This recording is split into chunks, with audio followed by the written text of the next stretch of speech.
In this video, you'll learn how to use Geocodio's reverse geocoding to convert latitude and longitude coordinates into street addresses. Reverse geocoding takes a pair of coordinates, a latitude and a longitude, and returns the closest street address.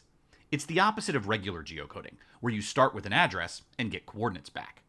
With Geocodio, you can reverse geocode US, Canadian, Mexican, and UK coordinates through a spreadsheet upload or the API. If you're uploading a spreadsheet, Geocodio gives you two formatting options.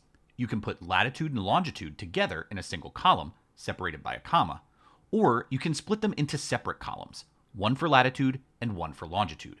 Either format works the same way. To reverse geocode through the API, send a request to the reverse endpoint with your coordinates and API key. You can look up a single coordinate pair or batch multiple pairs together in one request. With the Python client library, call the reverse method on the Geocodio client. Pass in a tuple for a single lookup or a list of tuples to reverse geocode multiple coordinates at once. The Node.js library works the same way. Call the reverse method with your coordinate string and handle the response with a promise. For each coordinate pair, Geocodio returns the closest street address broken down into its components: the street address, city, county, state, zip code, and country. You can also enrich your results by adding data appends.